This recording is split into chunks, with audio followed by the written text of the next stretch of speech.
Welcome to the Sustainable Living Podcast. Tips, tools, and tactics for living a heart-centered life that honors Mother Earth and her inhabitants. The information shared on the Sustainable Living Podcast reflects the opinions of host Marian West, Janice Fryatt, and their guests. Please use your own discretion and research before applying any information to your individual situation. Now, here are your hosts, Marian and Janice. Welcome to the podcast, everyone. I'm Janice Fryatt. And I'm Marianne West. And we would love to talk to you a little bit about some of the stuff that's been going on for us in the last few days, month or so. We've had a lot of weather out here, haven't we? I know, we always have weather, obviously, but usually it's sunshine and drought, and we all talk about, we don't have water, and now it's the opposite. Yeah. We have lots and lots and lots of, well, in my case, water and floods. And in your case, what do you have? Lots of snow. But this is what we were all praying and wishing and hoping for the last 3 or 4 years because of the drought here. So, yes, we're very grateful, and I wouldn't trade it for anything. Hallelujah. But there are some issues that go with all of this, as we are finding out. For me, here in the Big Bear area of the Southern California mountains, we got a ton of snow. And so much snow. It was snowing for almost 5 days straight. So I would say the accumulation totals are right now for us around 4 feet. Wow. Yeah, that's a lot of snow. It's been insane. And like I couldn't even get to my chickens yesterday because there was so much snow and we couldn't plow it. And it was just snow. It was snowmageddon yesterday.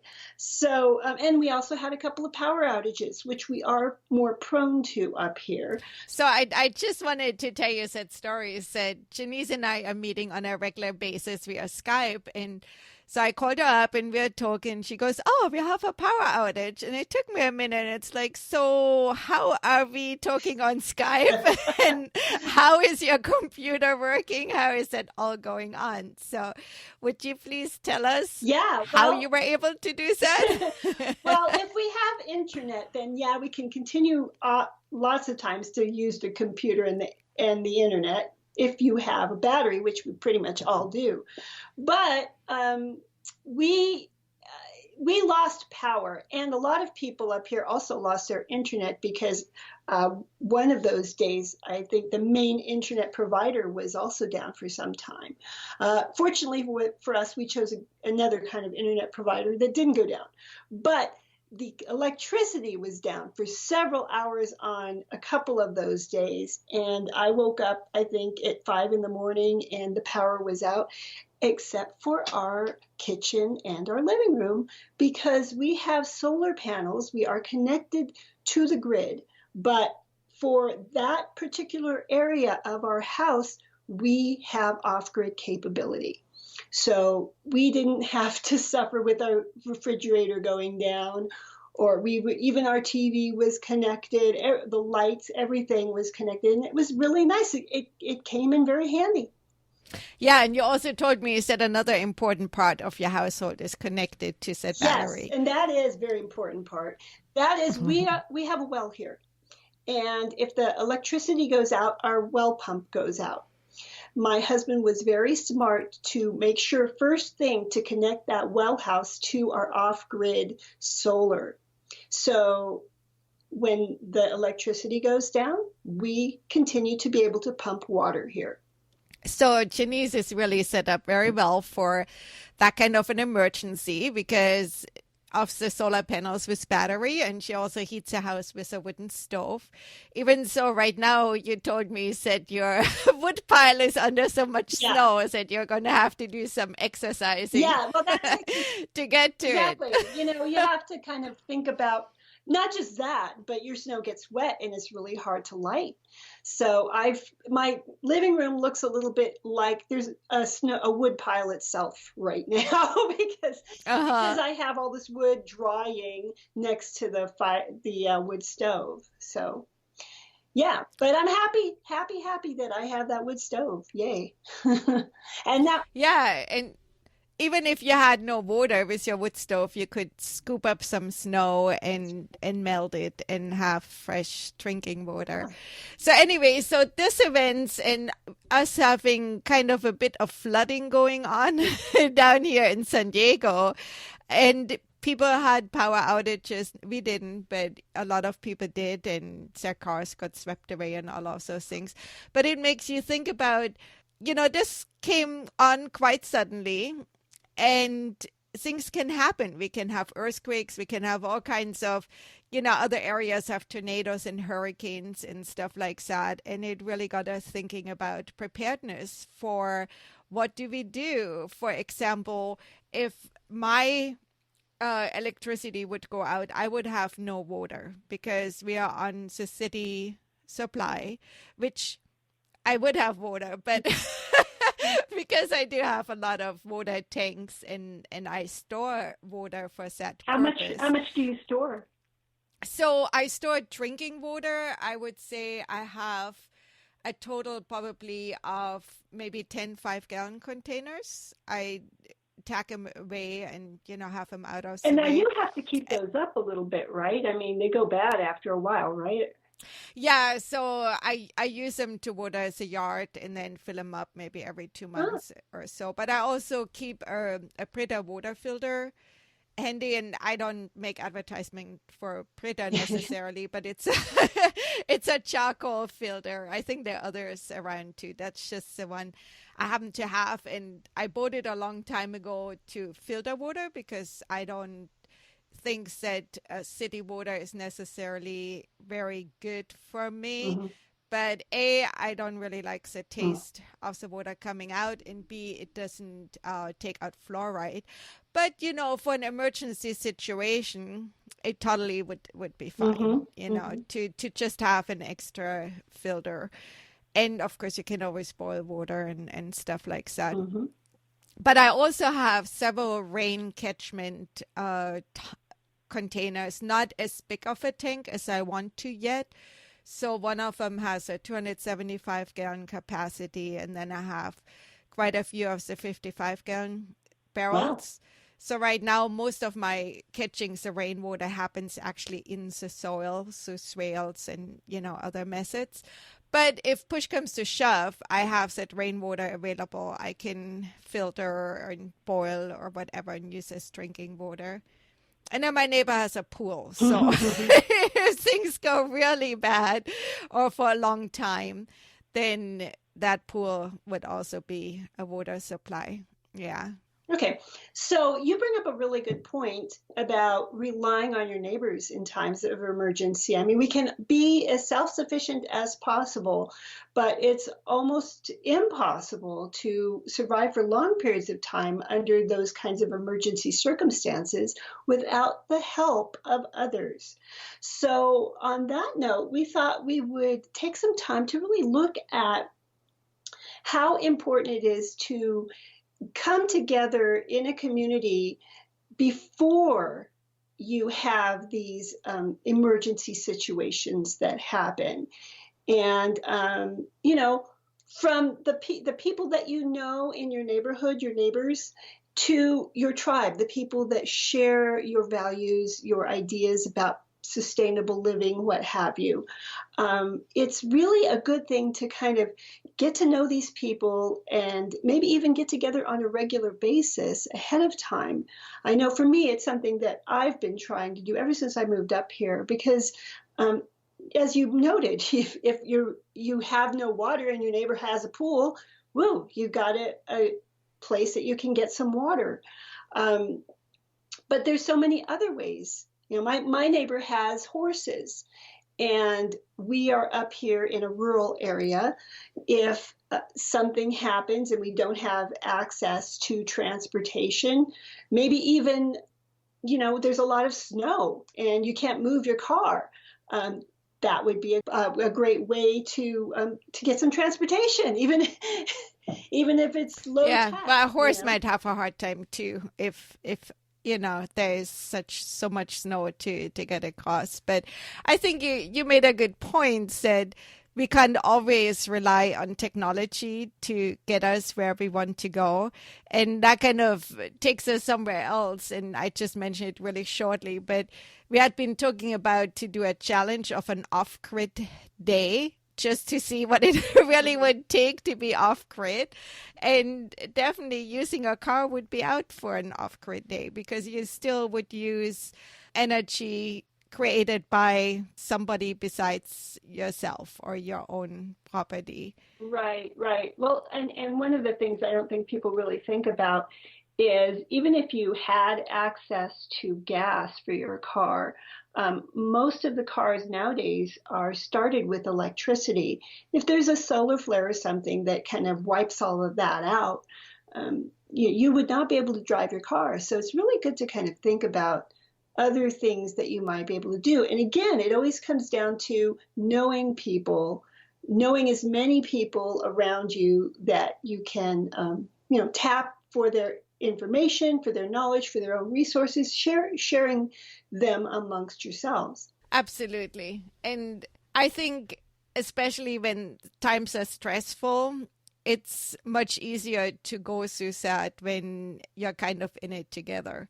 As we were clearing waterways and trying to keep the water from entering the house, our neighbors were out too doing the same thing. And, you get to talk a little bit and it doesn't feel that miserable. It feels more like, yeah, we're in this together and we make it work. So. Right. And you can bring up this issue with them about water. What would happen if this emergency happened or that emergency? How are we going to all get water? Really important. And obviously, if you were living near me, I would tap you for your crazy water skills, water conserving and resource skills. So, yeah. Yeah, definitely. We want to always tap each other. But yeah, for sure. Yeah. Gardening is something we talk about here a lot. And when you get together with your group, your community, what an opportunity that is to help you have some self-sufficiency in your local area in case food can't get through. So if you've got a group together, you might start talking to them about different ways of growing food, permaculture, aquaponics, small livestock, that kind of thing. Just get people thinking. And even if there isn't an emergency, obviously, you can all get together and share the bounty of your harvest, in the fall and kind of like, or even plan, you're going to grow the tomatoes, I'll grow the lettuce, whatever, and share that way. Coming back to the weather events, sometimes when people think about preparedness, there lately have been some kind of crazy TV shows, where people a little bit out there who are doing their preparedness stuff, and I think it has given that word a little bit of a funny connotation maybe. And I think what we are saying, it's not about that. It's about being realistic of things which can happen. And you had the power outage, and it probably happens in your area even more than in ours because you do get more snow and the electricity maybe comes from further away than it does for us here. But we had it happen not too long ago where all of Southern California went dark. And I think even parts of Arizona, a lot of people had big problems. For example, their car was out of gas, and if you don't have electricity, there is no gas coming out of the gas. The gas stations, the pumps are not working, and the sewers didn't work. There were all kinds of warnings afterwards that there was overflows and things we don't think about in our daily lives. And just to even think about, okay, if I don't have water, I cannot flush the toilet. How can how can I take care of this function in life, which happens every day, all the time for all of us without it becoming a health hazard or a problem? Yeah, to be honest, we don't talk a lot about prepping here. It's something that Mariana and I do as part of being sustainable. Yeah. I mean, because basically that's the heart of sustainability. You're sustaining yourself in these emergencies. But I'm not big on watching TV at all. But I do have to question sometimes the way that people who are trying to do this are portrayed on television, because it's not a laughing matter. This is something that we all, in some way, shape, or form, have probably even faced in our lives, where we've had the power out, or we've had some big earthquake or something that we've experienced. And for those of us who have had some kind of preparation, I know for my husband and I, we were in that big earthquake in San Francisco, and we were out without power for days there. And it was kind of crazy. There was a lot of looting and crime. The police were overwhelmed. You couldn't even call them in those days. That we didn't have cell phones, and all the Right. phones were out. So at that time, we had all our camping gear. We just got our camping gear out. That was a really powerful lesson for me. I felt like, even though maybe I'm not going to make this my life mission to be as absolutely prepared as possible, I want to have a basic level of preparation just in case. Well, I think it's just a logical thing. It's like when you're a mom and you have your kids with you, you practice preparedness. You have an extra set of clothes in the car because somebody always gets wet one way or another. Yeah. You have snacks because somebody gets hungry.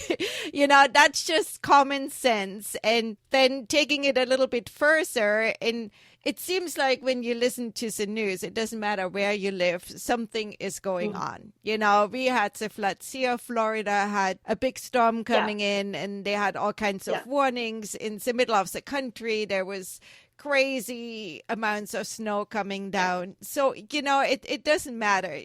We are in California, where earthquakes are promised. Yeah. They're not just a possibility. They're promised to be coming. Yes. And we live in those kinds of times. I mean, let's face it, the weather has been very extreme all over the globe. There's just too much information out there showing us that we really do need to be prepared, even if it's an economic collapse, which is, something that we need to be aware of. So again, the number one thing, I mean, even if you don't do anything, if you could have a community of people that you could talk to in case of an emergency, that would be probably more helpful than anything else. Right. So, I mean, hopefully we don't have to even think about the economic collapse type of scenario, but I think you found an article about that. Oh, yeah. And you wanted to share some of the ideas how to be prepared, which really make sense on an everyday level, like every day, like we were saying, for the storms, the earthquake, whatever comes along. Yeah, and we've already talked about some of the things on this list. The title is, and we'll put the link in the show notes. The title is 10 Ways to Prepare Your Community for Economic Collapse. And it's an old article. It's from 2012. I think probably a lot of us were thinking about that then, but a lot of us are still thinking about that. And we talked about meet your tribe, alternative water sources, garden projects. Another thing that they talk about is starting a local food co-op where everyone gets together. And I really get excited about this kind of an idea. I'd really like to start something like that here, because we are on a virtual island here in Southern California in Big Bear, because we're at the top of this mountain. We have 3 main roads that go down to the bottom of the mountain. And if those roads get blocked, we don't have food coming in. In fact, we did have something like that just recently with the snow. One of our major grocery stores didn't get their big shipment in because they were blocked because of the roads. So yeah, and I think like usually they say like a supermarket might have 2 to 3 days worth of food when everybody goes into, panic mood and just wants to stock up. Pretty soon it's all empty. You need to understand that these grocery stores do not carry supplies for very long. They're really at the edge. They're getting their supplies, almost daily. So they don't have a week's worth of stuff. Oh, they do daily. I had a very small store and I had deliveries every day and sometimes from 3, 4 different suppliers. Yeah, you can't. I mean, especially when you're selling food, it has to move. Well, if it's fresh food, Right. there's things which are altered so that they can Right. stay on the shelf for I, ever and ever. But I yeah, was shocked to hear that one store basically was out of everything. And the other store yeah. somehow had gotten their shipment in. So all the people from the store that didn't have anything went to the store that did have things. In any event, this reminds me again, it's so good to have as much of a reserve of food in your own home as you can for these kinds of times. If not, say, go all out and get the prepping food, that's freeze dried or whatever that will hold you over for a few months. I think that's a good idea too. But if nothing else, at least, have reserves of canned food, things that don't go bad. And there are foods which are meant to be able to be stored for a long time, like your legumes and, all of those Mhm. things. And then it's good to have seeds on hand. This is not our own wisdom. Many others have said it before. Don't start growing a garden once you have an emergency. Yes. Because your first garden might not be that Yeah, successful. exactly. So, Well, if you're doing what we do here on the podcast, then you're probably a little bit further ahead than the average person as far as prepping goes, even if you're not even trying. Just having a garden makes a big difference. yeah, I mean, it used to be you said you just had a year's worth of food in your house. Actually, there are some religious groups, like the Mormons come to mind, where that is still part of what you do. And I think it came out of a time where they were kind of persecuted a lot and there was just insecurity. So hopefully we are not at this point anymore with any group, Yeah. or this is our wish for the world. Yeah. We all can get along, Yeah. no matter what religion or color or whatever we are coming from. That said, it's still a good idea to look at your own space and see how many days can I be okay without having to go out and getting anything. And there are different levels of being okay. There's a level where you can eat 3 gourmet meals a Yeah. day for however long. And then there's a level where you can just eat something, So those are definitely 2 different levels. But yeah, it's just, just to check in with oneself and go, do I have Yeah. some to drink? Do I have a way to dispose of whatever it is I need to Right. dispose of? But getting back to that local food co-op idea, boy, what a way to kind of ensure that your community is a little bit more self-sufficient and can withstand some kind of a food shortage. And again, there's so many reasons to do something like that besides preparedness. I mean, again, if you can make your own area somewhat resilient in the face of economic collapse, huge. Because again, if an economic collapse happens, it's not something that's going to be like your electricity going out generally, which is only a few days or a few hours. An economic collapse is a long-term thing. So when you're working with a group of people, you have the advantage of maybe helping to sustain your area of the economy, having your own local economy that isn't so affected in those kinds of situations. So I love that. The other thing that they talk about here is barter systems. If you kind of start to create those now before an economic collapse happens or something happens, then again, you're making your community more economically resilient. I think we have talked about that before too, and it really makes your own life more sustainable because now you're moving away from having to do everything, which is absolutely impossible because I have tried.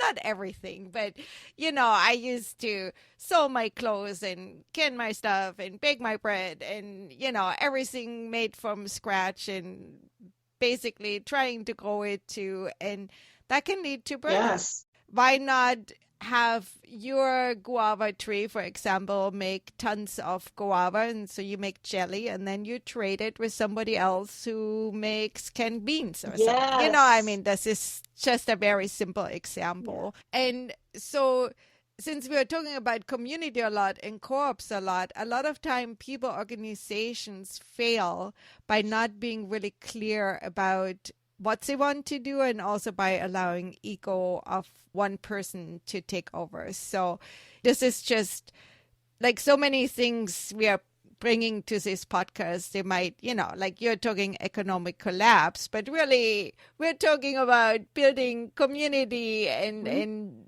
developing those skills to get along with each other. So it all kind of belongs together, I think. Oh, I agree completely. It's huge. And that's why I was so excited to hear that podcast that you just did. If you missed it, you got to check out that Diana Leaf Christian interview that Mariana did.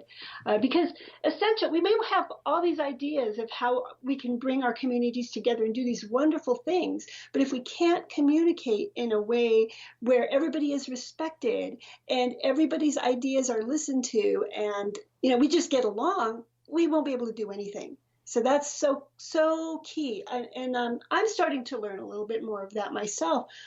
One young woman who I really admire that I'm going to be, but this podcast will probably be out soon, is my interview with Nicole Bienfang of The Transition.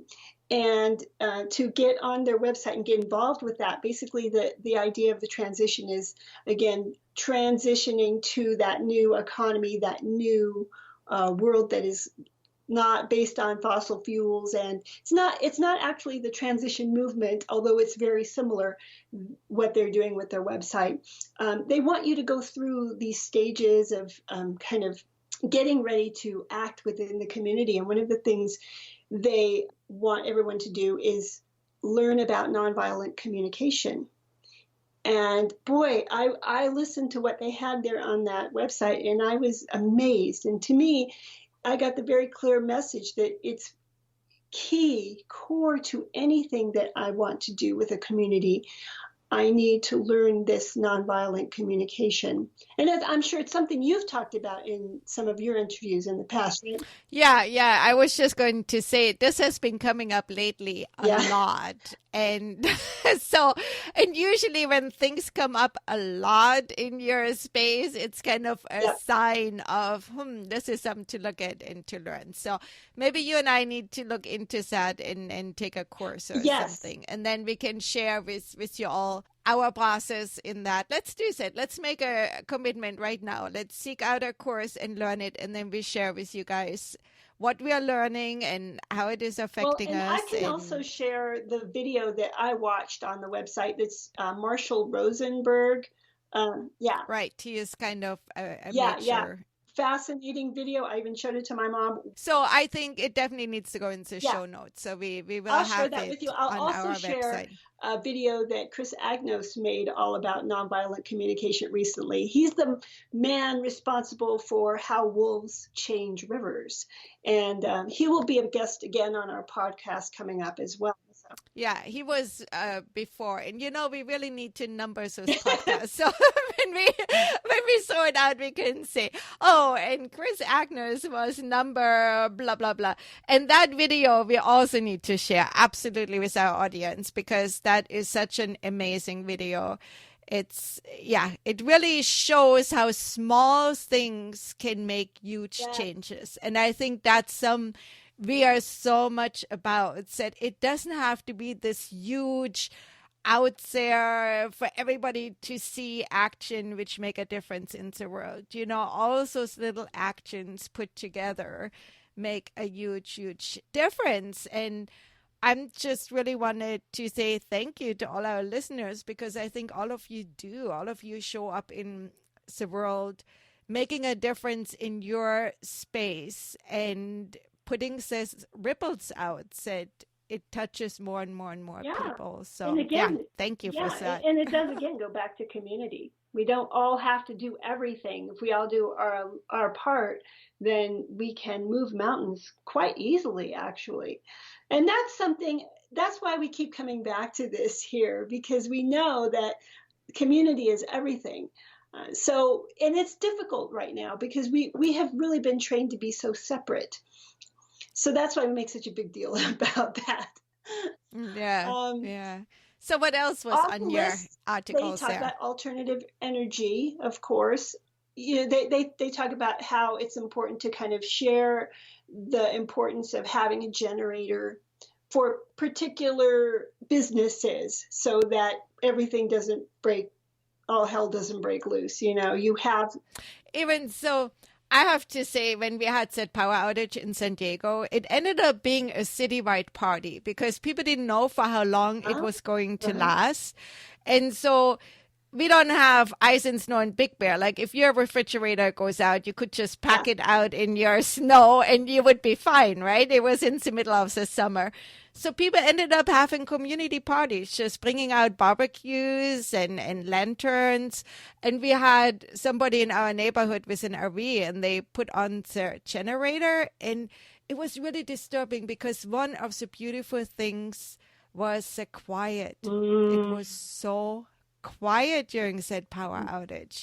There is no TVs or loud radios or anything. And people really took the time to go out and look up at the stars and, and take pleasure in this kind of a thing.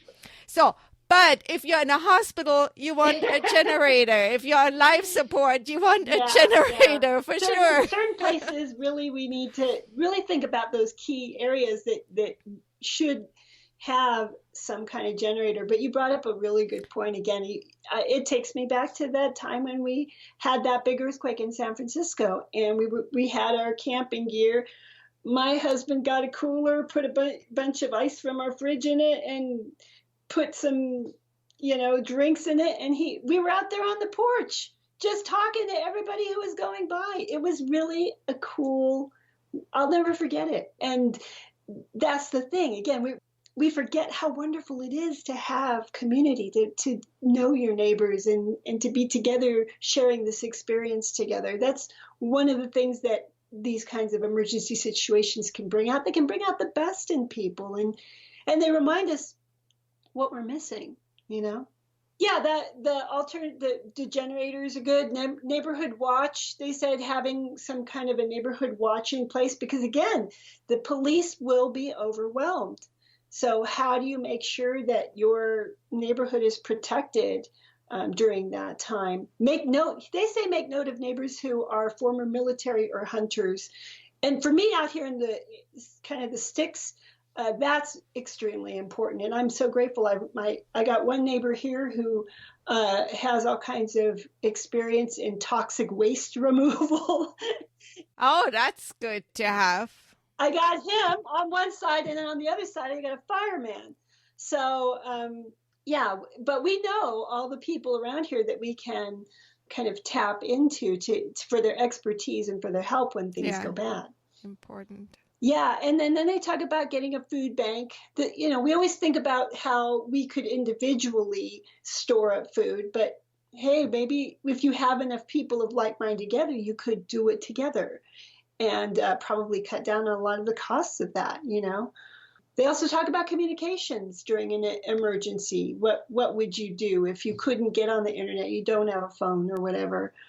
Sometimes some walkie-talkies are good to have around. Or if you know someone around that can handle a ham radio, that can be a very good resource for communicating and finding out what's going on if you need to communicate with others.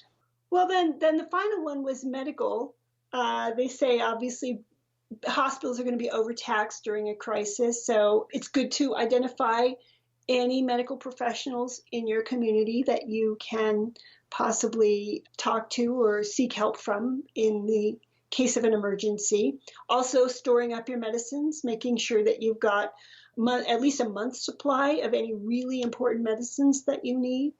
Yeah, I never think about it because I don't take anything. But yeah, that's a really good point, that you don't want to run out of something which potentially saves your life. Those are good points. And I think even, the medicine and first aid part, I think we really do need to find some experts and also do some shows between ourselves about it to use herbals and others for first aid purposes, things which are available and people used in olden days, but we don't even, Yes.